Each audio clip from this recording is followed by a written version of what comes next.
Within the expansive kingdom, in the infinite plains, under the unending sky, people lived forever and no one suffered.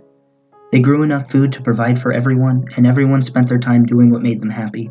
Some made art, some progressed the scientific frontier, and some wrote great works of literature. They were free in their pursuits and in their time. Everyone was happy, and if they weren't, they had time to figure out why and find something new to do. Their lives, like their time, were infinite. Except for Dave. Dave had a condition unheard of in the infinite plains. Over time, his body and mind would deteriorate and eventually fall apart. Dave's first hint that he was different came when he was around 30 years of age. He began waking up every day with small aches and pains. Most days he could just ignore them and go about his business as usual, but when he mentioned the issue to his friends, none of them knew what was happening to him. It was as though it were an experience entirely unique to him. He decided to talk to a doctor. Doctors were few and far between in the expansive kingdom. There was no disease here, and so the only thing doctors had to worry about were physical injuries. The worst thing most of them had ever seen in their many years of life was a broken limb or a moderately severe burn. Dave presented a unique challenge. After several days of conversation, they had no reason to hurry. They came to the conclusion that he was simply tossing and turning too much in his sleep, that he had nothing to worry about. He went home contented with that answer. A year later, his friends started telling him that his skin was sagging. It didn't feel serious. It didn't hurt. If they hadn't lived under the unending sky, this wouldn't have been anything out of the ordinary. But regardless, all of his friends' bodies had stopped developing around 25 years of age. Additionally, Dave noticed that he was gaining weight, which was odd since his diet hadn't changed since he was 20, and this had never been an issue before. He decided to go back to the doctor. This time, the doctor was even more confused. She called every expert she knew within a day's walk. With an infinite time in front of them, they never bothered developing any faster mode of travel. Over the course of the day, they arrived. There were biologists and psychologists, philosophers and astrologers, physicians and technicians, anyone who might know anything about what was happening to Dave. Within 2 months, they had come to a conclusion. The cells in his body weren't reproducing fast enough.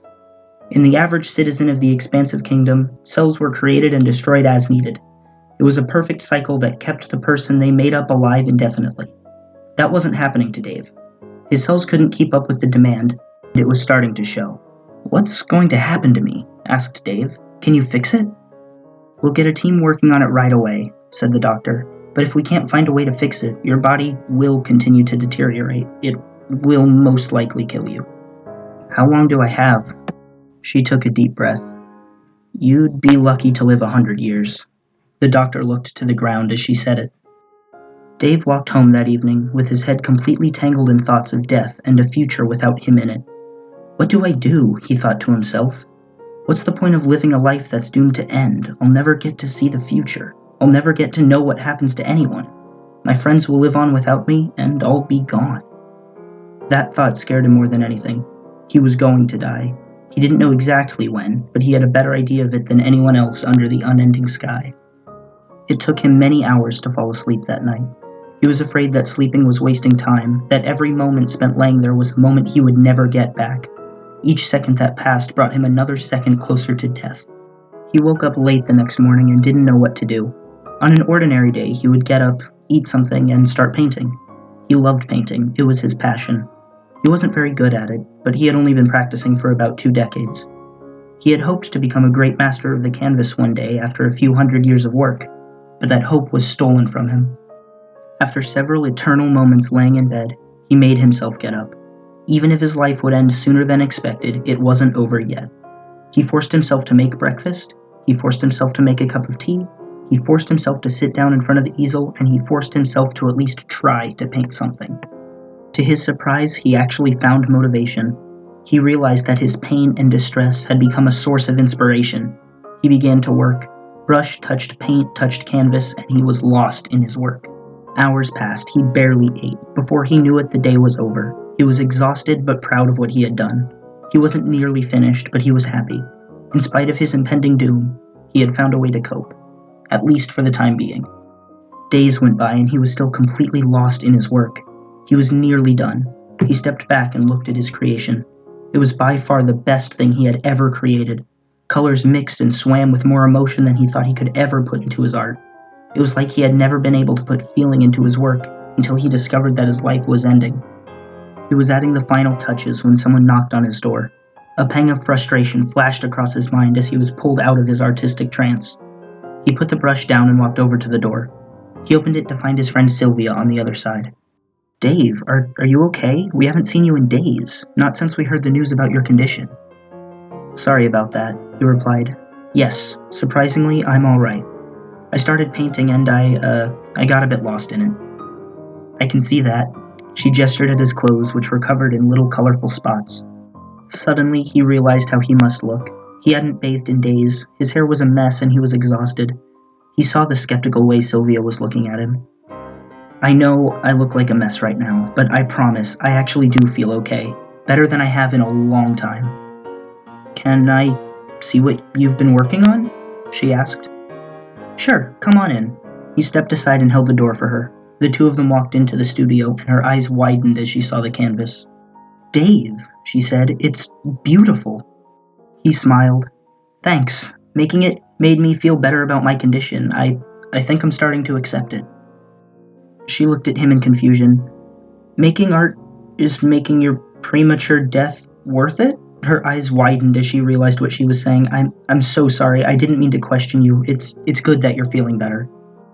He gave a small chuckle. "It's okay, really. We can talk about it. Yes, putting frustration into my art has made me feel much better about it." "That makes sense, but surely that can't make it worth it, can it?" "I'm not sure. My art has gotten so much better now that I have a limit. Just look at it." "And you're willing to die for your art?" "Well," he paused. "When you say it like that, it sounds bad. Is there a better way to say it?" "Maybe not," he conceded. "But look how nice it is." "It's very nice, but I'd rather have you with me in 100 years, even if your art suffers because of it. Your life is more beautiful than anything a person can paint on a canvas." More years passed. Dave watched his friends as they hardly changed. They were happy, but he was growing more and more detached from them. His aches and pains had gotten worse, and his bones were starting to hurt when he moved. His skin had developed wrinkles, and his eyes had gotten worse. The doctors had done a good job of keeping him functional, but there was only so much that they could do without a full cure. He was falling apart, and he knew it. He stopped counting the years, but at his best guess, he was somewhere around 85 years of age. All of his friends still looked the same. He watched them as time passed. Their minds were as sharp as they always had been, but their thoughts had grown more introspective, just as his had. It turned out that the body's physical age had nothing to do with its mental age. He had made more art and was getting better and better at it. He was now widely regarded as one of the greatest artists ever to live in the expansive kingdom. If he didn't have his unique condition, he would have been regarded as a young prodigy. No one thought of him that way. They looked at his art and felt amazed. They looked at him and felt sad. He didn't care how other people felt about him. He was contented to do his art in peace. He was happy. It was a perfectly average day when he heard the news. He had gotten up early and had just started painting when there came a knock at the door. He limped over using a cane he had asked the local carpenter to craft for him. On the other side, he found the doctor. She looked exactly as she always had. When they made eye contact, she was taken aback, surprised at his condition. He was used to this reaction. He just smiled at her. After so many years, people's reactions were almost funny to him. "Dave," she said eventually, "I have good news. We found a cure. It took years of effort from everyone in the field, but we can save you. Not only will you stop deteriorating, but we believe we can fully undo all of the negative effects. Are you ready to live a normal life?" Dave just stared at her for a moment before simply saying, "No thank you." "What?" She looked confused. "No thank you. I'm happy with who I am and what I've been able to do with my shortened life." "Dave, it's beautiful that you found a way to cope with your condition, but you don't have to anymore. We've changed. We've developed. We understand that you needed to change your way of thinking if you wanted to live a mostly normal life, but we have a cure now. You can stop lying to yourself." "I don't want it. I'm happy." "You want to die?" "Eventually." "That's suicide." "Maybe it is." "Then at least let me take you to see a psychologist. You need help." "No thank you." She was about to speak again, but Dave closed the door in her face. He was happy. He had gone through a lot of work to be as happy as he was. He didn't need to undo all of that.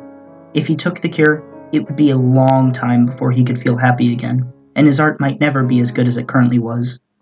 Somewhere in the back of his mind, he realized that if he took the cure, he would have the time to find this happiness again. But he ignored it. That wasn't something he wanted to think about. He had long ago given up the idea of infinity. Dave's funeral was the biggest anyone had ever seen in all the infinite planes. Thousands attended, everyone wept. The great artist was dead. Powerfully emotional speeches were given, a statue was unveiled in his honor. Orchestras played their saddest songs long into the night. When everyone had gone home, they continued talking about him and his life for hours. They said he was crazy, they said he was eccentric, they said he was stupid, they said he was evil because he left them all behind. He said that if he truly cared about them, he wouldn't have made them feel so awful. Time would pass, and they would get over their loss. His memory would carry on for a time, but he wouldn't. As wonderful as the stories were, they weren't him. When people looked back on his life with fond memories, they always wished he was still among them. Even if his art would have suffered because of it, they wanted him back. But for reasons outside of their understanding, he had grown to accept death. Everyone had their own theories about why exactly he had chosen to die, but the most popular was that because he didn't see any way to avoid death, he embraced it. They theorized that he saw death as an old friend coming to meet him rather than the monster it really was. His own doom had blinded him to the truth. Now he was dead, and in time he would be forgotten.